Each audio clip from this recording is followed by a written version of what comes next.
Oh, tadi menarik banget Pak, mengenai ceritanya apa yang dihadapi di kuadran 2, di kuadran 1 mungkin mulus-mulus aja Mulus-mulus gitu aja. ya. Iya. Nah, sebelum kita masuk nih Pak ke segmen selanjutnya, Bapak mungkin boleh minum. Oh Pak. iya.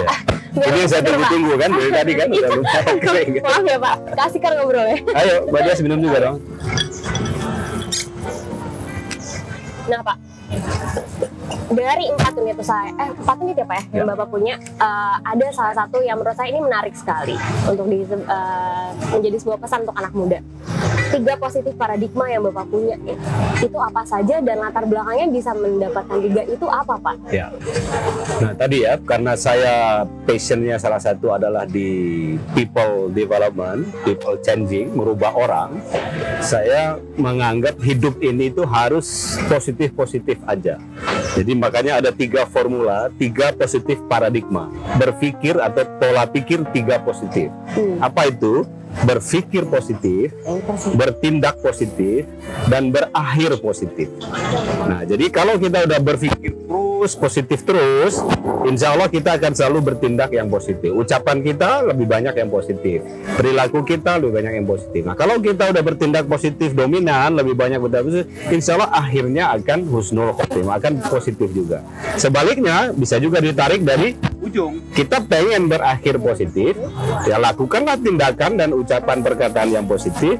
Caranya bagaimana? Yang dipikirin positif-positif aja, jangan yang dipikirin negatif gitu.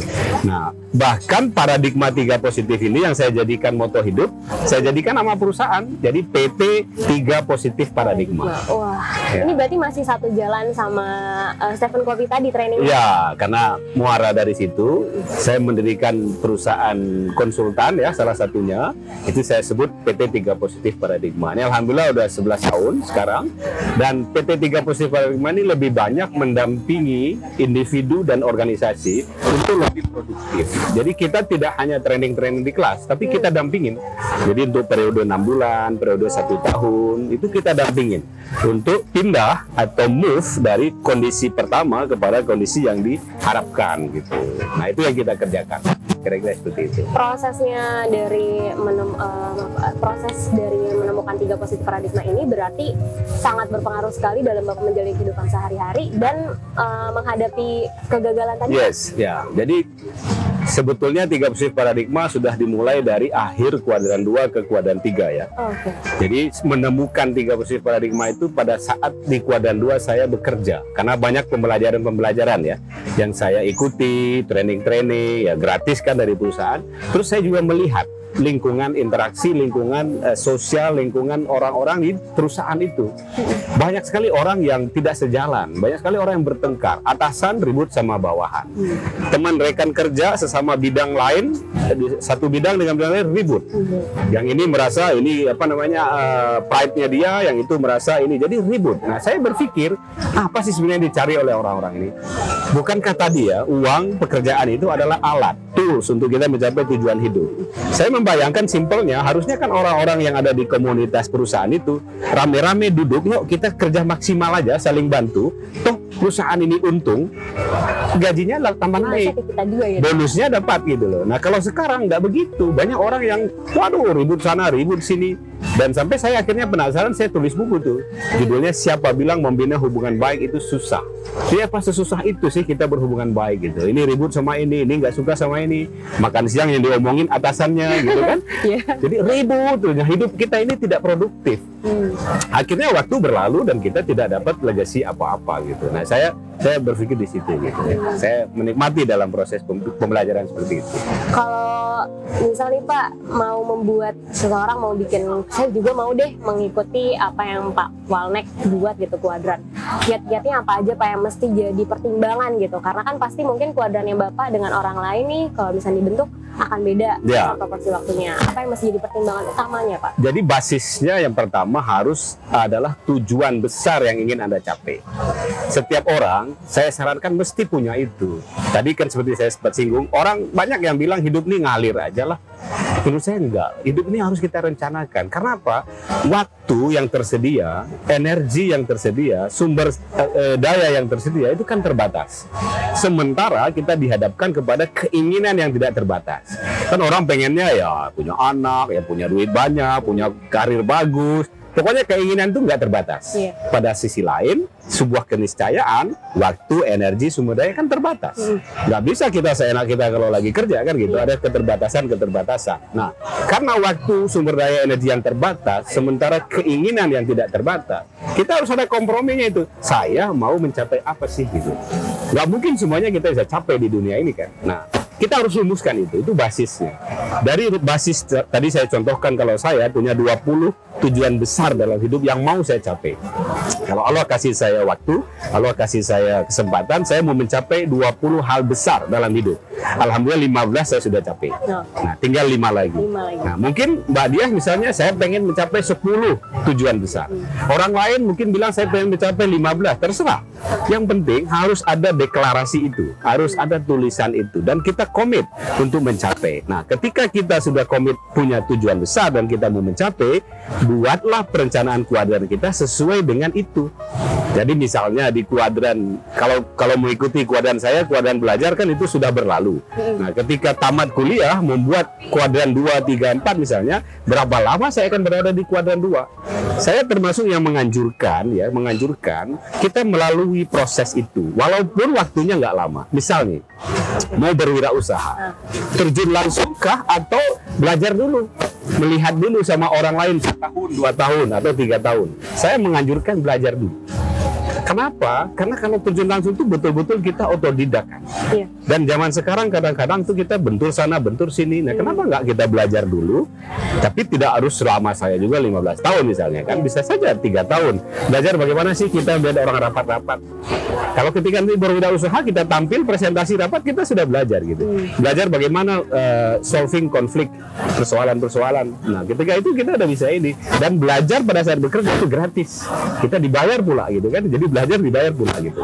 Nah, jadi mau berapa lama di kuadran 2, mau berapa lama di kuadran 3, berapa di kuadran 4. Nah, tips saya itu tergantung sekali lagi kepada tujuan yang mau kita patok. Dan buat milestone, jangan maksa semua itu dicapai di satu kuadran misalnya gitu. Terus ada juga orang nih yang masa langsung saya mau bersosial ria aja. Bisa, tapi resources kita seperti apa? Kita belum punya duit, terus bagaimana mau bersosial nih? Paling bisa jumbangin tenaga kan, tapi kan terbatas. Kira-kira seperti itu. Berarti tujuan dan pengukuran standar sendiri juga ya Pak ya, standar diri sendiri mampunya sampai mana? Ya betul. Okay. Nah Pak, dari tadi pembahasan tentang 3 positif paradigma tadi nih, value apa yang akhirnya Bapak pegang sebagai ya selama perjalanan hidup ini yang Bapak pegang kuat? Oke.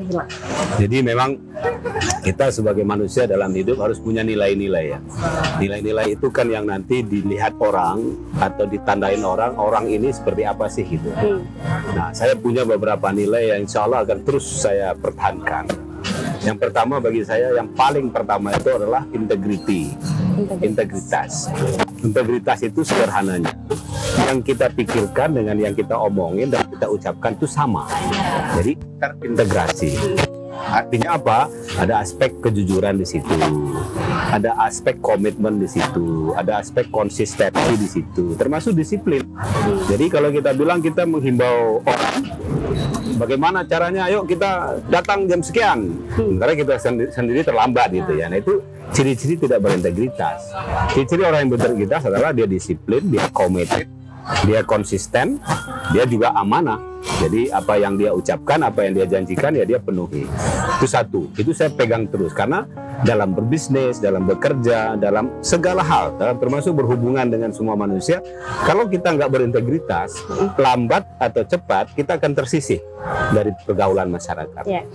Lama-lama orang kan tahu gitu ya. Oh ternyata itu tukang bohong gitu ya. Ternyata itu tukang apa ya, poci-poci dan lain-lain.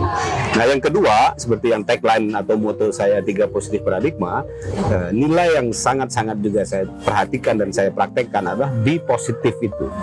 Jadilah orang yang positif gitu. Di tengah pergaulan, di dalam melihat persoalan, dalam memandang persahabatan. Jangan belum apa-apa, kita udah negatif thinking. Jangan begitu melihat orang nih, orang baru bicara, wah ini kayaknya orang ini mau mengganggu. Padahal belum tentu juga gitu ya. Kita lihat orang tegap, teguk kumis, badannya besar, lalu kita takut karena kita negatif nih, orangnya pasti sangar. Begitu kita ngomong, ternyata melambai kan orangnya gitu. Jadi be positif. Kalau ada persoalan, bedah dulu, cek dulu, analisis dulu. Masa iya sih ada orang yang punya niat untuk nggak baik? Orang baik nggak baik itu nanti tergantung dengan lingkungannya gitu. Nah itu be positif. Nah yang ketiga, ini yang juga penting bagi saya, harus selalu progres. Jadi selalu ada progres, artinya progresif. Kan katanya agama juga mengajarkan hari ini harus lebih baik dari kemarin. Besok harus lebih baik dari hari ini. Jadi selalu progres. Nyambung ayat yang tadi itu, Al-Insyirah itu, fa idza faraqta fansab wa ila rabbika farghab. Ketika Anda sudah selesai mengerjakan suatu perkara, maka bersegeralah mengerjakan perkara yang lain. Itu esensinya sebenarnya progres. Ada kemajuan, move on. Jadi kalau hari ini nih putus cinta sama pacar, udah jangan dipikirin, besok move on aja. Ya, cari lagi yang baru kan gitu kan. Kan masih banyak yang lain yang baru kan gitu. Jadi progresif. Integrity, be positif dan progresif. Itu yang selalu saya bawa, selalu saya praktekkan dalam interaksi kehidupan sehari-hari. Saya kira gitu. Keren banget nih value-nya dari Bapak. Jadi value itu harus mencerminkan diri kita juga ya Pak. Jadi temukan value-nya berdasarkan diri sendiri, jangan ngikutin orang lain ya Pak ya. Karena pasti setiap orang punya value yang berbeda-beda. Betul. Nah Pak, apa pesannya nih di era disruptif ini? Terutama untuk pemuda yang ada di shifting kuarter 1 menuju kuarter 2 nih, kalau kuarter 1 ke 2. Kuarter 1 kuarter 2 Bapak nih, supaya bisa bertahan menghadapi tantangan perubahan di era yang saat ini. Apa yang bisa dilakukan pemuda? Oke. Untuk para pemuda, adik-adik pemuda masa depan bangsa, saya punya beberapa pesan ya, tips untuk Anda atau harapanlah kepada Anda. Yang pertama, hidup ini sekali lagi itu harus direncanakan. Buatlah tujuan-tujuan besar yang ingin Anda capai dalam hidup. Sayang Anda hidup 60 tahun, 70 tahun, tapi isinya hanya makan, minum, tidur, nyusahin orang gitu ya. Jadi buatlah legacy, buatlah apa warisan yang mau Anda tinggalkan untuk kehidupan ini, untuk masyarakat ini. Itu yang pertama. Nah yang kedua, jadilah orang pembelajar. Karena apa? Hidup ini atau di dunia ini selalu berubah. Dunia ini selalu ada hal yang baru, datang lagi tantangan-tantangan. Nah, kita tidak bisa berhenti di satu tempat. Kita tidak pernah bisa merasa kita punya, kita tidak bisa merasa bisa pinter. Jadilah pembelajar yang setiap saat dalam interaksi kehidupan kita selalu belajar. Ilmu kita selalu kurang, kita harus belajar. Dan belajar tidak harus selalu formal. Belajar juga bisa informal. Dari pohon juga kita bisa belajar. Dari hujan juga kita bisa belajar. Kalau kita sudah menjadi pembelajar, artinya kita tidak pernah merasa cukup. Kita tidak pernah merasa sombong. Oh, saya tahu segala-galanya. Nah, yang ketiga, Anda harus menjadi pelaku perubahan. Apalagi di dunia yang VUCA ini katanya, yang serba tidak menentu, yang serba tidak menetap, selalu berubah-ubah. Anda harus menjadi agen perubahan. Jadi Anda harus berdamai dengan perubahan itu. Jangan bilang, wah saya dulu cara saya begini ya, sekarang udah nggak laku. Waktu saya mahasiswa, saya begini-begini, ya itu kan dulu. Sekarang nggak bisa. Jadi dengan menjadi orang yang agen perubahan, Anda akan bisa mengikuti dinamika kehidupan ini. Setiap disrupsi-disrupsi ini Anda bisa ikuti dan Anda bisa survive, Anda bisa tampil sebagai orang yang sukses, menaklukkan tantangan-tantangan yang ada di depan. Saya kira itu saja titipan dari saya, sukses untuk para pemuda dan generasi penerus bangsa. Gitu Mbak Dias. Keren sekali, terima kasih banyak Pak Walnek. Sama-sama, Jadi mungkin setelah menyaksikan tayangan satu ini, teman-teman yang menonton, pemimpin-pemimpin muda bisa mulai menentukan tujuan besar ini apa nih? Akhirnya kita mau diingat sebagai apa ya Pak ya? Gitu. Pastinya banyak banget yang bisa dimaknai dari pembicaraan kali ini. Saya mungkin mau ngajak Bapak untuk mempraktekkan tagline dari Leaders Talk ini. Leaders Talk, do a good deeds, stand up and lead. Teman-teman, jangan lupa subscribe, like, and share channel Himpunan Alumni IPB supaya Anda tidak ketinggalan film-film menarik, inspiratif untuk kehidupan Anda. Dan jangan lupa untuk subscribe YouTube channel dari Pak Walnek, apa Pak? WSJ Channel. Ya. See you next time teman-teman. Bye.